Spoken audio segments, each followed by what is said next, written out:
మెదక్ జిల్లా తూప్రాన్ మండల కేంద్రంలో జీలుగు విత్తనాల కోసం రైతులు బారులు తీరారు. ఫర్టిలైజర్ షాపుల వద్ద వచ్చి విత్తనాల కొనుగోలు చేస్తున్న రైతన్నలు బుధవారం సైతం పెద్ద ఎత్తున తరలివచ్చారు. వచ్చే నెల మొదటి వారంలోనే రుతుపవనాలు రానుండడంతో పాటు వర్షాలు విస్తారంగా కురిసే అవకాశం ఉన్నదని వాతావరణ శాఖ అధికారులు వెల్లడించడంతో ఇప్పటికే భూములను సిద్ధం చేసుకున్న రైతులు ఆయా రకాల పత్తి విత్తనాల కోసం గంటల తరబడి చెప్పుల క్యూలను పెట్టి నిలబడి ఎదురుచూడడం జరుగుతోంది.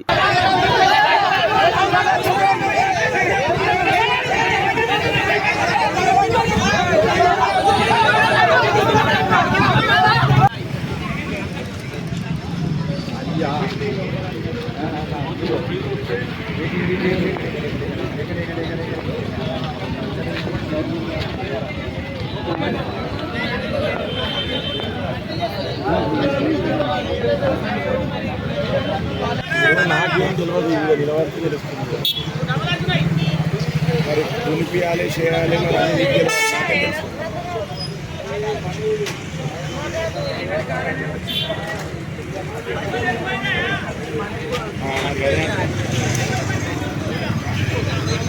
చదువుమా అంటే చదువుదాము.